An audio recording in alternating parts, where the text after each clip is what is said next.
pero su recomendación es que congregamos al lugar santísimo del santuario celestial y que aun gemir debemos estar gimiendo y orando por las condiciones que hay en la iglesia.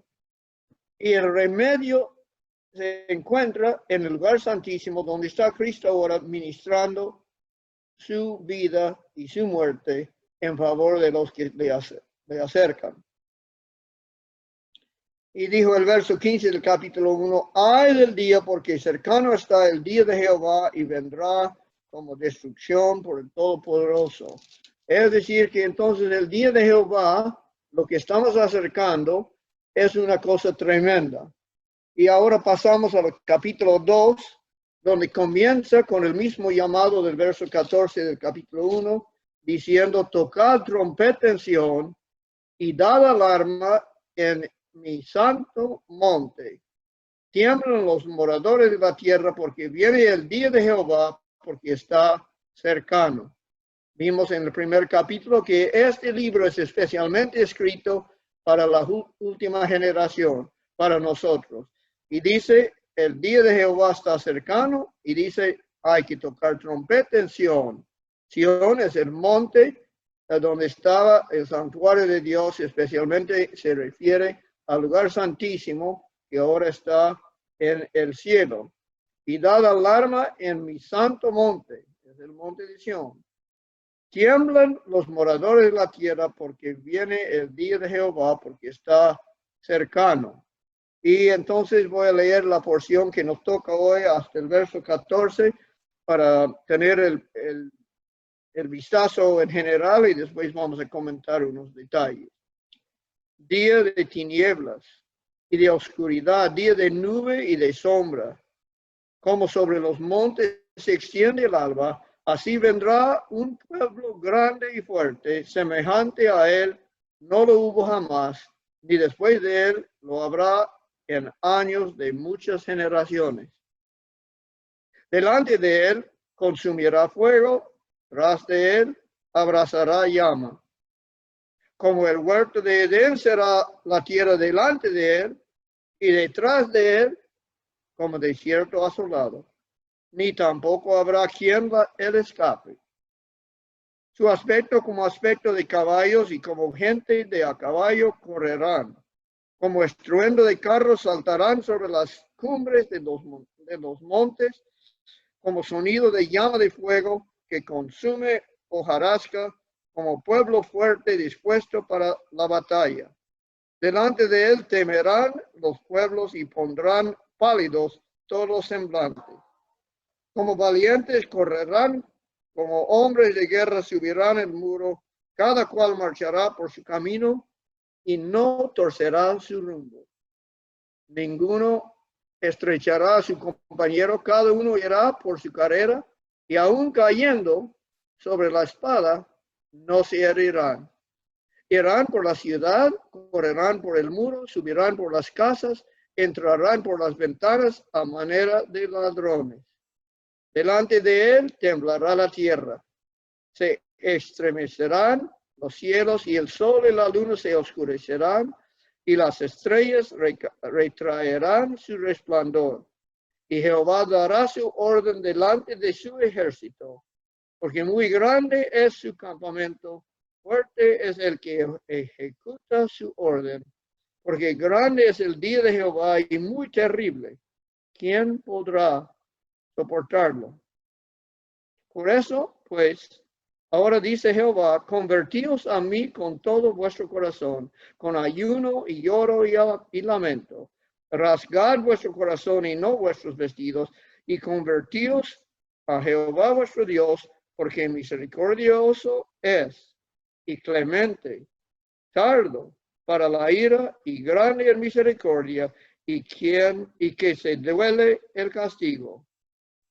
Y el verso 14 del Joel 2, ¿quién sabe si volverá y se arrepentirá y dejará bendición tras de él? Esto es ofrenda y libación para Jehová nuestro Dios. En los versos que acabamos de leer, vemos que hablan de un ejército que está todo en orden, un ejército que no se empuja un soldado a otro, sino todos van en su fila y aunque están cayendo sobre espada, no herirán. Y es un ejército fuerte y antes de este ejército parece como el Valle de Edén, todo verde y lindo. Pero ese es otro ejército diferente del capítulo 1 que fue de langostas. Este ejército es el ejército de Dios, como dice en el verso 11, y dice, día de tinieblas y de oscuridad, día de nube y de sombra, como sobre los montes se extiende el alba, así vendrá un pueblo grande y fuerte, semejante a él no lo hubo jamás, ni después de él lo habrá en años de muchas generaciones. Es el ejército de Dios que va entonces adelante, dice, delante de él consumirá fuego, tras de él abrazará llama, como el huerto de Edén será la tierra delante de él, y detrás de él como desierto asolado, ni tampoco habrá quien de él escape. De este ejército no hay escape. Este ejército entra a cada casa, entra por las ventanas. Y este ejército dice que antes que viene este ejército parece la iglesia como el huerto de Edén. Parece que es puro trigo y nada de cizaña. Pero pasando este ejército, parece que ha perdido todo lo verde y está con poco trigo. Su aspecto, como aspecto de caballos, y como gente de a caballo correrán.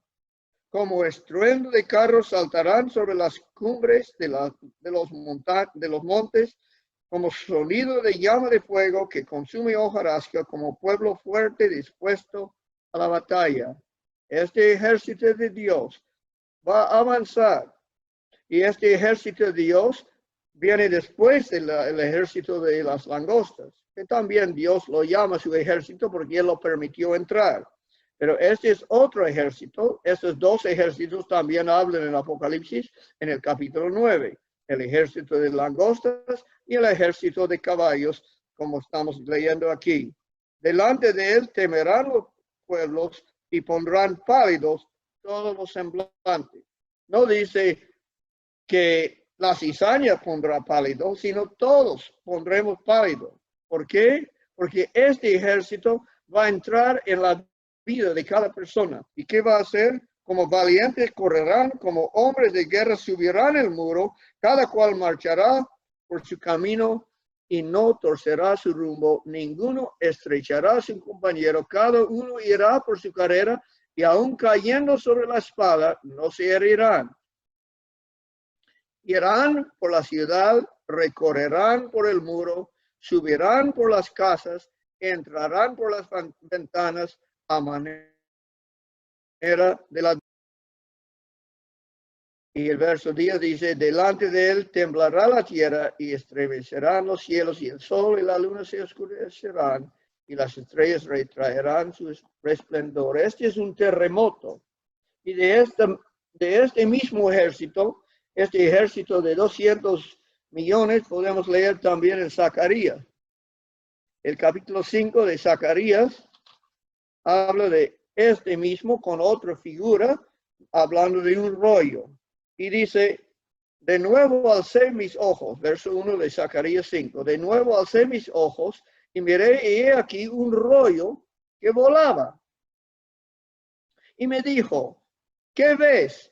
Y respondí, veo un rollo que vuela, de 20 codos de largo y 10 codos de ancho. Es importante, los 200 millones, 20 por días, estos son números que nos hacen pensar en los 10 mandamientos. Entonces me dijo, esta es la maldición que sale sobre la faz de toda la tierra, porque todo aquel que hurta, como está de un lado del rollo, será destruido. Y todo aquel que jura falsamente, como está del otro lado del rollo, será destruido. Este rollo representa los 10 mandamientos. De un lado dice, no hurtarás. Del otro lado dice, no tomarás el nombre de Jehová en vano. Entonces aquí dice, maldición que sale sobre la faz de toda la tierra, porque todo aquel que hurta, como está escrito de un lado del rollo, será destruido. Y todo aquel que jura falsamente, como está del otro lado del rollo, será destruido. Es una destrucción, como dice en Ezequiel 9, los verdugos trajeron destrucción a todos los que no recibieron el sello de Dios. Y aquí está los 10 mandamientos. ¿Y qué hace? Vamos a ver en el verso 4. Yo la he hecho salir, dice Jehová de los ejércitos, y vendrá a la casa del ladrón y a la casa del que jura falsamente en mi nombre, y permanecerá en medio de su casa y la consumirá con sus maderas y sus piedras. Aquí estamos viendo entonces el juicio, el gran terremoto que va a dividir, que va a zarandear el pueblo de Dios. Y esto tiene su aplicación en el tiempo de la iglesia de Filadelfia, como dice en la última parte de Apocalipsis 9, que este ejército era en el tiempo que desataron los 4 ángeles que estaban atados en Babilonia bajo el río Eufrates, y que ellos salieron como los primeros 3 ángeles en Apocalipsis 14 y el 4º ángel en Apocalipsis 18 para anunciar el juicio de Dios. Y aquí en el juicio es la ley de Dios que va a juzgar.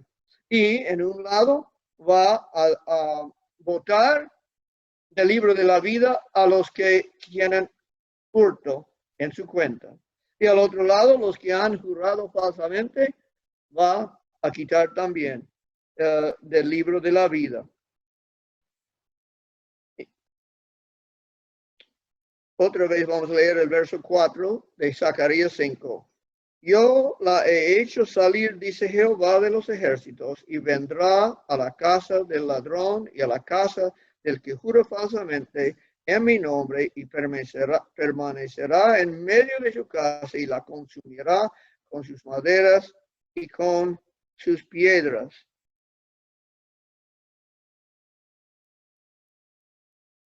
Regresando a Joel,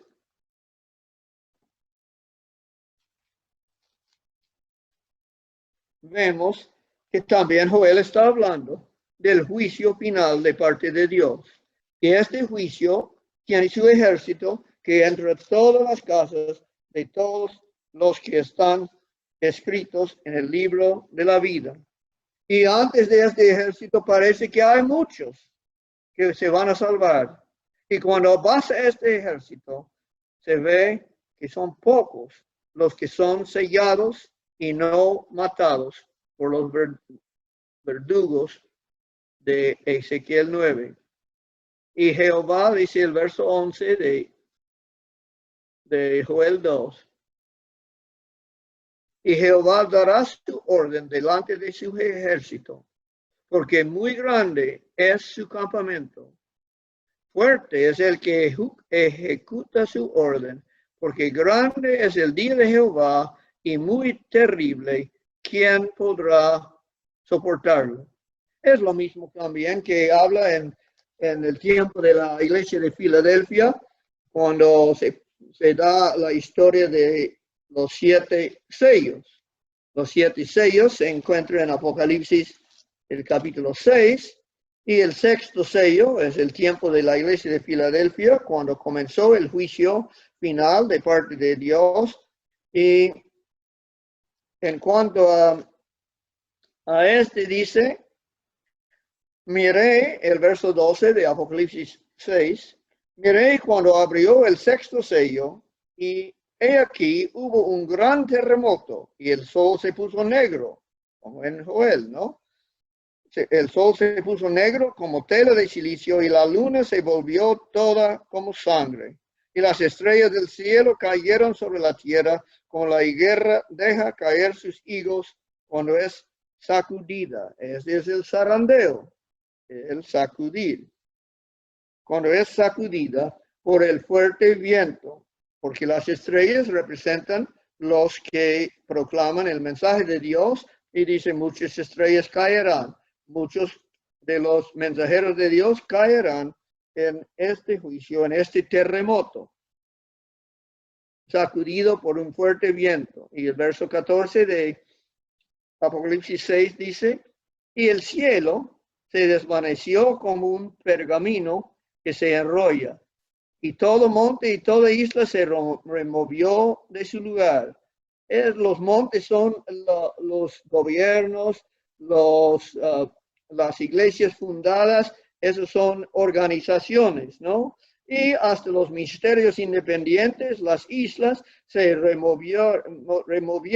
No puedes buscar en este día ayuda de alguna institución, sino tiene que enfrentar el juicio de Dios a solas. Dice en 2 de Corintios 5:9, todos apareceremos ante el juicio de Dios para dar cuenta de lo que hemos hecho en la carne. Este es el cuadro de este juicio en el Antiguo Testamento y aquí en Apocalipsis 6. Y el cielo se desvaneció como un pergamino que se enrolla, y todo monte y toda isla se removió de su lugar. Y los reyes de la tierra, y los grandes, los ricos, los capitanes, los poderosos, y todo siervo y todo libre, esto incluye toda persona, toda casa, dice Joel, todo siervo y todo libre se escondieron en las cuevas y entre las peñas de los montes. Y decían los montes y las peñas, caed sobre nosotros y escondednos del rostro de aquel que está sentado sobre el trono y de la ira del Cordero. Porque el gran día de su ira ha llegado, y ¿quién podrá sostenerse en pie? Y el capítulo 7 de Apocalipsis pasa al sellamiento. Los que reciben el sello de Dios son los que pueden estar de pie y le van a servir a Dios en su santuario celestial. Regresando entonces a Joel, leemos del verso 10 en adelante del capítulo 2. Delante de él temblará la tierra. Es el terremoto de Apocalipsis 6. Es el ejército de Apocalipsis 9, la última parte, el ejército a caballos, que trae el juicio de Dios, el anuncio del juicio por los 3 ángeles y el 4º ángel. Y dice, delante de él temblará la tierra, se estremecerán los cielos, el sol y la luna se oscurecerán y las estrellas retraerán su resplandor. Y Jehová dirá su orden delante de su ejército, porque muy grande es su campamento. Fuerte es el que ejecuta su orden, porque grande es el día de Jehová y muy terrible. ¿Quién podrá soportarlo? La misma pregunta de Apocalipsis 6. ¿Quién podrá quedarse en pie? ¿Quién podrá soportar el juicio final? Por eso, pues, ahora dice Jehová, convertíos a mí con todo vuestro corazón, con ayuno y lloro y lamento. Esta conversión es la conversión que demanda cada día del ser humano. Y dice, pero con ayuno y lloro, está entonces hablando del día de expiación final. En el día de expiación, el pueblo de Israel era un día de ayuno, de llorar, de gemir por sus propios pecados y esperando. Su esperanza era únicamente en la misericordia de Dios y su defensa única fue la oración. El pueblo alrededor del santuario estaba orando mientras el sumo sacerdote, su representante, entraba ante el juicio de Dios en el lugar santísimo. Por eso, pues, ahora dice Jehová, convertíos a mí con todo vuestro corazón, con ayuno y lloro y lamento. Esto entonces está diciéndonos lo que debemos estar haciendo en ese día de juicio final. Porque su aplicación no es solamente para la iglesia de Filadelfia, sino la iglesia de la Odisea es la iglesia del juicio. A nosotros nos toca el juicio estando vivos. En Filadelfia comenzó el juicio con los muertos y ahora nos toca siendo vivos. Y dice el verso 13, rascad vuestro corazón y no vuestros vestidos. No es una cosa exterior que necesitamos hacer, es una cosa interior, rasgar nuestro corazón y no vuestros vestidos, y convertíos a Jehová vuestro Dios, porque misericordioso es nuestra esperanza en el juicio. La misericordia de Dios, porque nuestra justicia no alcanzará la norma de Dios, no alcanzará el norma de los 10 mandamientos.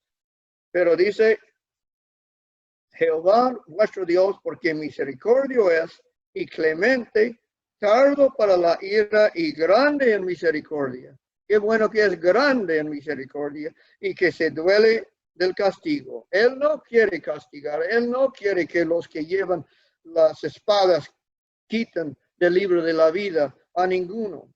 Él desea que todos se salven y aquí entonces nos dice qué debemos hacer: rasgar nuestros corazones, a ponernos en ayuno y lloro y lamento.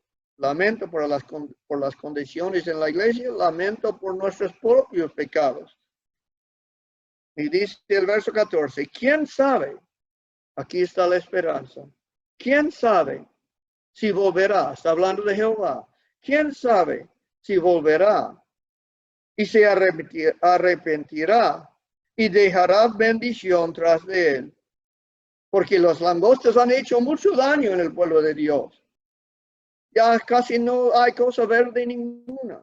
Pero quién sabe si volverá Dios y se arrepentirá y dejará bendición tras de él. ¿Qué será la bendición que esperamos tener, que necesitamos tener para enfrentar el juicio de Dios? Una ofrenda y una libación para Jehová vuestro Dios. Así que quién sabe si volverá y se arrepentirá y dejará bendición tras de él. Esto es ofrenda y libación para Jehová vuestro Dios. Es lo que necesitamos para enfrentar el juicio de Dios. Ofrenda, la vida perfecta de Cristo, nuestro sustituto y garante. Y libación, el vino de su sangre, porque somos pecadores y sin la gracia de Dios, sin el perdón de pecados, no vamos a poder estar de pie en ese día, no vamos a poder soportarlo, porque estos entran en toda casa, ninguna casa será dejada, entran por las ventanas y los 10 mandamientos será el norma del juicio. Por eso dice en Hebreos capítulo 10, hablándonos en cuanto a qué necesitamos hacer en el día final de juicio. Así que, hermanos, el verso 19 de Hebreos 10, así que, hermanos, teniendo libertad para entrar en el lugar santísimo, es el lugar del juicio, es el lugar donde están los 10 mandamientos en el arca. Así que, hermanos, teniendo libertad para entrar en el lugar santísimo por la sangre de Jesucristo. ¿Quién sabe si Dios dejará una libación? Y aquí dice, esto es lo que necesitamos para entrar. Si no tenemos la sangre de Jesucristo y pedimos entrar al juicio, pedimos como David, júzgame, oh Dios, y sin sangre de Jesucristo no vamos a pasar el juicio. Así que, hermanos, teniendo libertad para entrar en el lugar santísimo por la sangre de Jesucristo, por el camino nuevo y vivo que Él nos abrió a través del velo, esto es de su carne. Ahí tenemos el pan, su carne, su vida. Este es lo que abrió a través del velo el camino nuevo y vivo es su vida de Jesucristo. Esas son las dos cosas que necesitamos. Y después sigue diciendo, y teniendo un gran sacerdote sobre la casa de Dios. Necesitamos quien entre en el lugar santísimo, porque nosotros estamos en la tierra y el lugar santísimo está en el cielo. Nuestro representante, el sumo sacerdote, tiene que entrar llevando nuestro caso.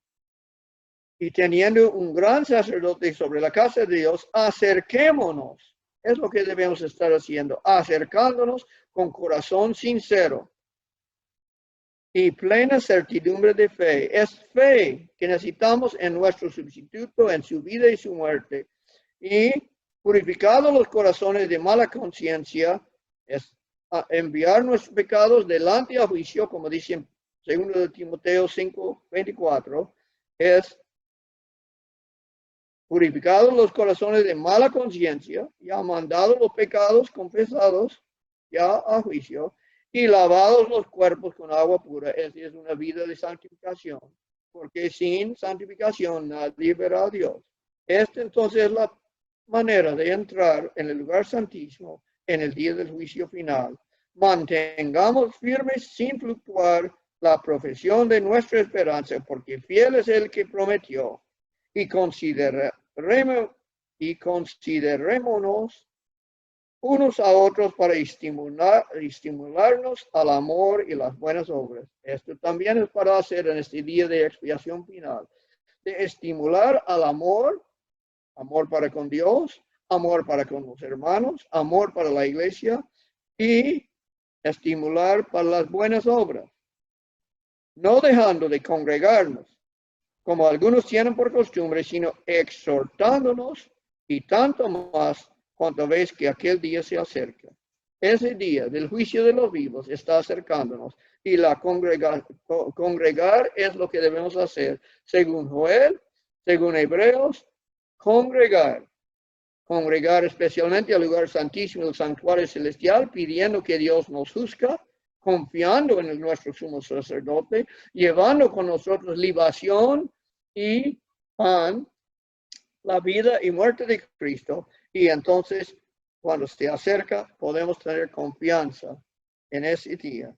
Porque si pecaremos voluntariamente después de haber recibido el conocimiento de la verdad, ya no queda más sacrificio por los pecados, sino una horrenda expectación de juicio y de hervor de fuego que ha de devorar a los adversarios. El que viola la ley de Moisés por el testimonio de uno o dos testigos muere irremisiblemente. Cuanto mayor castigo penséis que merecerá el que pisoteare al Hijo de Dios y tuviere por inmunda la sangre del pacto, el cual fue santificado e hiciere afrenta al Espíritu de gracia. Pero también termina el capítulo 10 de Hebreos diciendo, mas el justo vivirá por fe, verso 38, y si retrocediere, no agradará a mi alma. Pero, dice Pablo, pero, verso 39, pero nosotros no somos de los que retroceden para perdición, sino de los que tienen fe. Fe en nuestro sustituto y garante, los que tienen fe para preservación del alma. Que Dios nos dé esa fe y que congreguemos al lugar santísimo del santuario celestial. Mi pregunta, ¿qué pasa si el pueblo no responde al llamado que Dios le hace en el versículo 12 y el versículo 13 de Joel capítulo 2? El llamado es de parte de Dios. Siendo de parte de Dios, debemos estar atentos, ¿no? Y en el pueblo de Israel, en el desierto, en el día de expiación, todos tenían que congregar alrededor del santuario. Entonces, vivimos en el día antitípico de expiación y es entonces necesario congregar. El que no congrega no recibirá la bendición. El que no pone su fe en el sumo sacerdote no recibirá la bendición. Y esa bendición es el borrar de los pecados y el sellamiento de Dios, como habla en Ezequiel 9. Entonces, estas bendiciones son muy especiales. En aceptar a Cristo, recibimos las primicias del Espíritu Santo, según Efesios 1, 13 y 14, ¿no? Recibimos el sello de Dios en el sentido de primicias, de pago inicial. Pero el pago final es el sellamiento, es el don del Espíritu Santo en toda su plenitud. Y en aceptar a Cristo recibimos el perdón de los pecados. Pero el perdón de los pecados es una cosa condicional y temporal. El borrar de los pecados no es condicional ni temporal. El borrar de los pecados es final y ahí tiene la seguridad de la vida eterna. Tú puedes tener la seguridad de la vida eterna hoy en día si haces lo que dice en Primero de Juan. Todo el libro de Primero de Juan está hablando en cómo saber si eres hijo de Dios. Y ahí entonces dice en el verso 3, y en esto sabemos que nosotros le conocemos si guardamos sus mandamientos. Es una manera para ver si tú eres hijo de Dios, si andas en la luz. Esta es una cosa que menciona Juan, si guardamos los mandamientos. Y en el verso 10 del capítulo 2 dice, el que ama a su hermano permanece en la luz y en él no hay tropiezo. Entonces, pregúntate a sí mismo, ¿guardo los mandamientos de Dios? ¿Amo a mi hermano? Y el verso 15 del capítulo 2 dice, no améis al mundo ni las cosas que están en el mundo. Si alguno ama al mundo, el amor del Padre no está en él. Entonces, otra prueba de que estamos en la luz, andando en la luz, si no amemos al mundo. Amemos al hermano, guardamos los mandamientos, no amemos al mundo.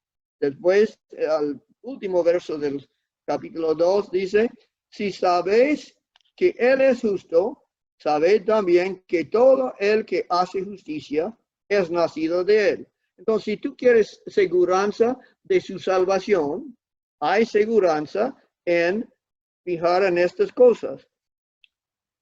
Hablamos la semana pasada de uno que anduvo con poca fe y tenía poco gozo en su vida cristiana. Pero si quieres tener gozo, debes guardar los mandamientos, amar a la hermandad, no amar al mundo. Y el verso 29 dice, y hace justicia.